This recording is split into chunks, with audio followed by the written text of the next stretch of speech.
They laughed. My own parents. Mum covering her mouth like it was some inside joke. Dad shaking his head in mock pity. "$10," he whispered loud enough for the whole room to hear. I sat there frozen in a room full of smirks, my face burning, palms trembling. The lawyer had just read my name. That was it. To Serenity Harper, $10. No explanation, no apology, just $10. It was not the shock of it that hurt. I had learned long ago to expect nothing from people who only saw my worth when it fit their version of success. But somehow, the cruelty of it all still stung. My mother tilted her head, eyes glinting with barely concealed satisfaction.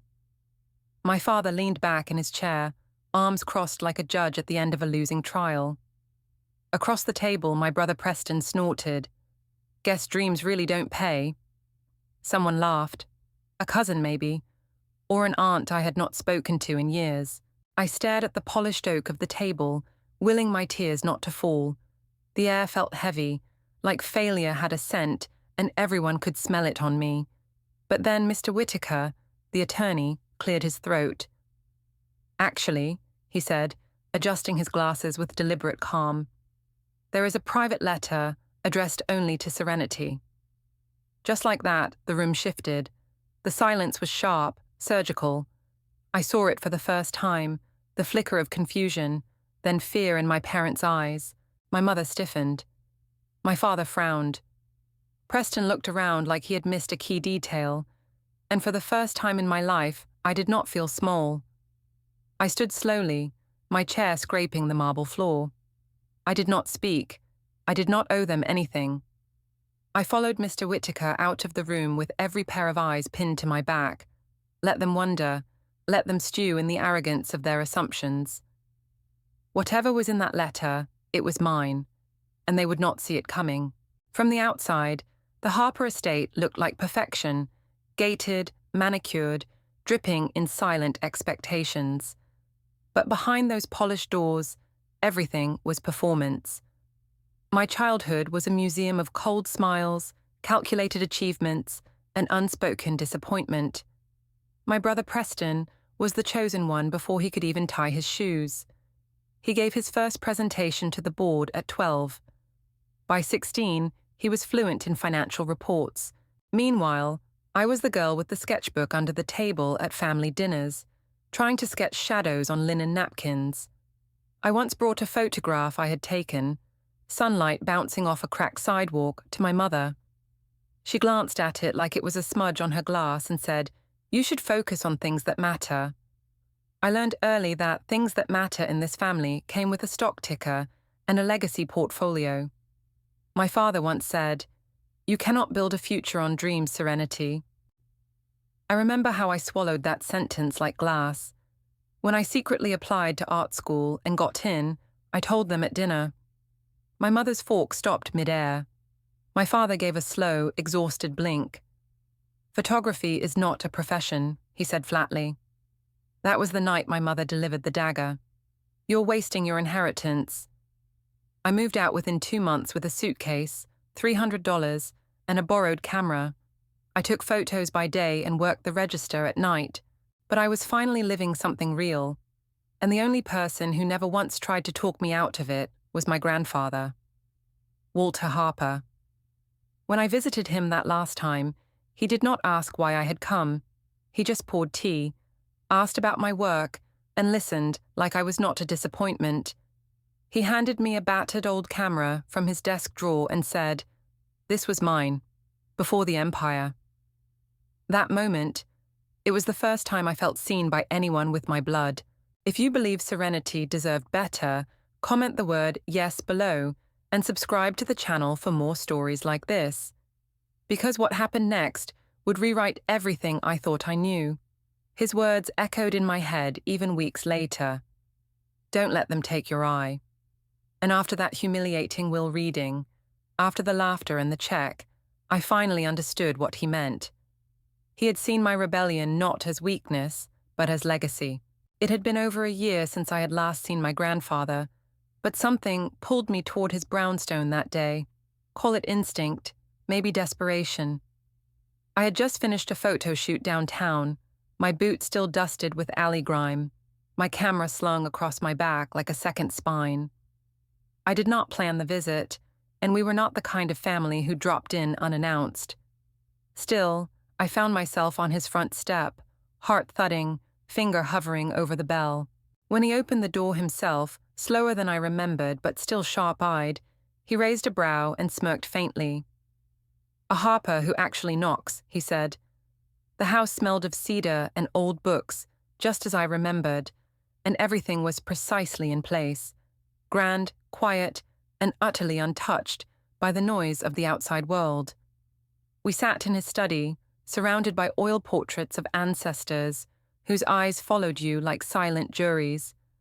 But he asked nothing about the family. He did not prod about Preston, or the board, or the last gala I had not attended. Instead, he leaned forward and asked simply, "What are you working on?" I hesitated.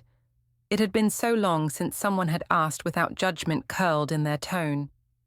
"A series," I told him, "called Invisible Homes. I'm photographing abandoned buildings, places people forgot." He looked at me for a long time. "And what are you trying to say with them?" he asked. I swallowed. "That people matter, even if the world forgets them." He gave a small nod, the kind that carried more weight than applause. "That's dangerous work," he murmured, "because you're telling the truth, and truth always costs more than people think." For a moment, the silence between us was complete, not awkward, but reverent. Then, as I rose to leave, he followed me to the door and opened a drawer in the hallway. From it, he pulled a battered old film camera, its leather strap worn and its metal edges dulled by time. "This was mine," he said, placing it in my hands. "Before the Empire, before all of this. I took pictures too. I stopped because some dreams don't survive the weight of inheritance." Then he looked me in the eyes, and for once I didn't look away. "Don't let them take your eye, Serenity. That's your gift. That's your rebellion." The laughter still rang in my ears as I followed Mr. Whittaker out of the conference room, every stare searing into my back like heat lamps under judgment. The hallway was narrow, lined with abstract paintings and cool-toned walls, but all I could focus on was the thudding of my heart. My parents had looked so pleased when the lawyer read that $10 inheritance allowed.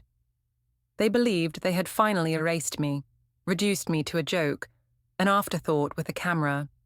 But then came the pivot, that single sentence that sliced through their certainty. "There's a private letter addressed only to Serenity."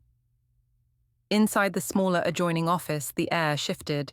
It was cooler, quieter, like stepping into a world where the noise of expectations had been shut out. On the desk lay a thick, cream-colored envelope. My name written across it in delicate cursive I recognized instantly. My grandfather's. I picked it up with shaking fingers. It felt heavier than it looked. Mr. Whittaker stood beside me, patient and still. "For you," he said softly, then left without another word. Alone now, I broke the wax seal and opened it. The first line hit like a heartbeat skipping. "My dearest Serenity." He apologized for the public humiliation, for the deliberate cruelty, for letting the family laugh unchecked. But he had done it for a reason. "You needed to see them clearly," he wrote, "to know who they become when they think you have nothing." As I kept reading, my hands trembled. The $10 inheritance was a decoy, a shield. The truth had been hidden, an inheritance far larger, far deeper. He had made arrangements to bypass the public process entirely.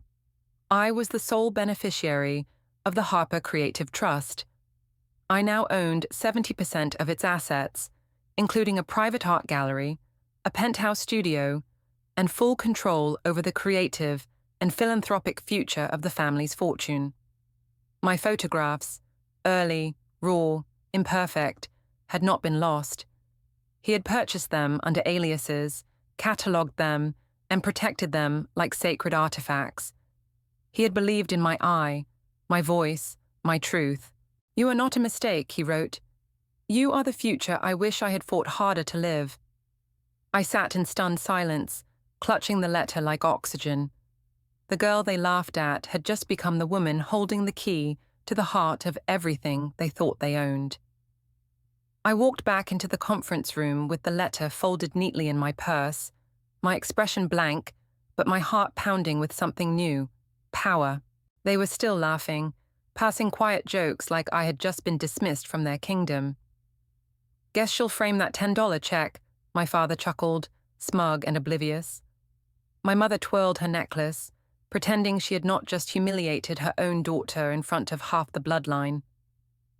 Preston was back on his phone, already bored. But I saw them now, not as giants, but as small people playing a tired game, and I had outgrown the board entirely. Over the next few days, I said nothing. I ignored my father's cryptic text: "Don't take it personally." I left Preston's winking emoji on read. Instead, I met with Mr. Whittaker privately. We began the quiet process of transferring control of the Harper Creative Trust into my hands. I visited the gallery, my gallery, on Beacon Street.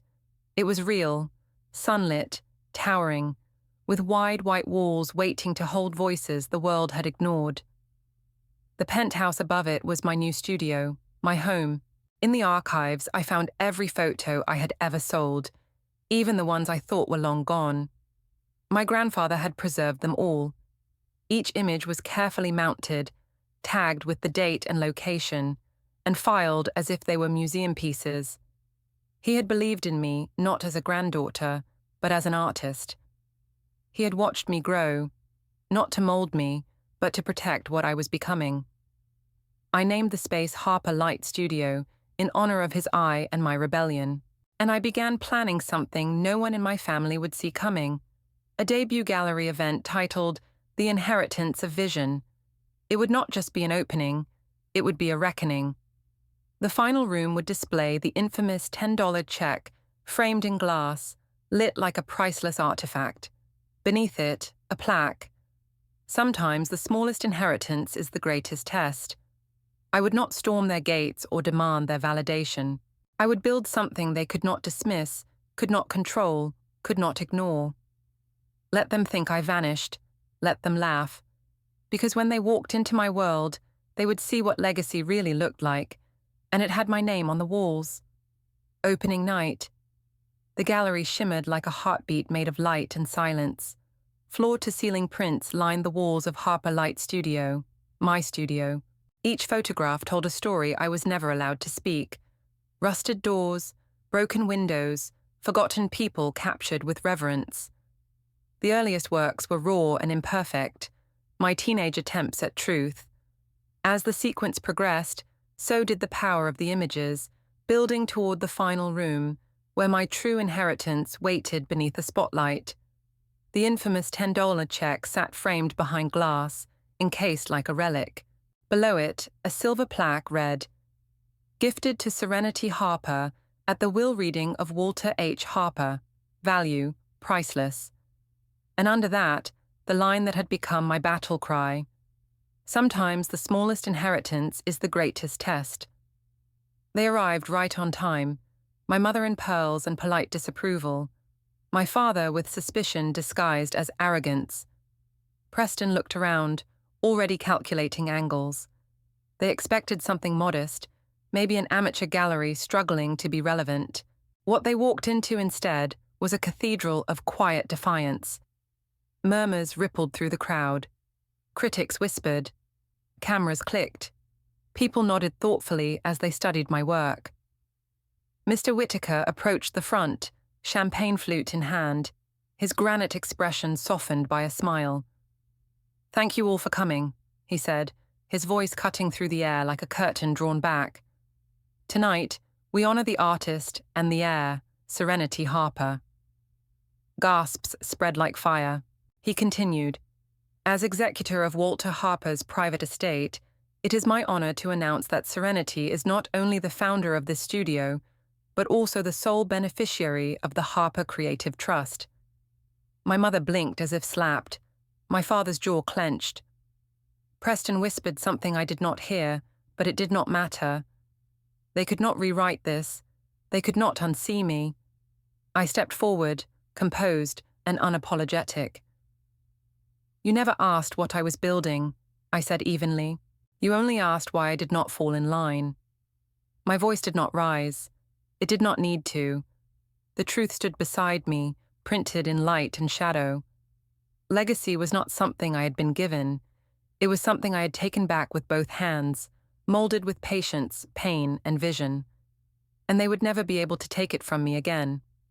In the weeks that followed the gallery's explosive opening, I felt the ground beneath my life settle into something solid. Not comfort, not luxury, truth. The Harper Light Studio became more than a space filled with frames and echoes. It became a pulse. I converted the upper floor into a residency program for young artists, dreamers like I once was, underestimated, unseen. They arrived quietly at first, holding their cameras and paintbrushes like question marks, unsure if this place was really for them. I recognized that look. I had lived in it for years. We offered more than walls and supplies. We offered belief. I watched them begin to bloom. One afternoon, a girl no older than 19 stood in my doorway with a vintage camera, her voice trembling. "Do you ever worry," she asked, "that people will only see your money, not your work?" I smiled, remembering the weight of that same fear. "All the time," I said, "but that only matters if you believe them. Lead with your vision. The rest will follow." And as I spoke, I knew I was also reminding myself. On the anniversary of my grandfather's death, Mr. Whitaker delivered one final letter. Just a few lines. "Wealth is not what you hold, Serenity. It's what you choose to build. You were always the legacy. You just had to believe it." That night, I lit a candle in the gallery. I left the doors unlocked. A few strangers wandered in, students, tourists, lovers of light. They stood in front of the $10 check, whispering, wondering. They did not know the full story. They did not need to. My legacy did not need explanation. It was being lived. If Serenity's journey moved you, comment below what legacy means to you. And do not forget to subscribe for more stories that challenge, inspire, and empower.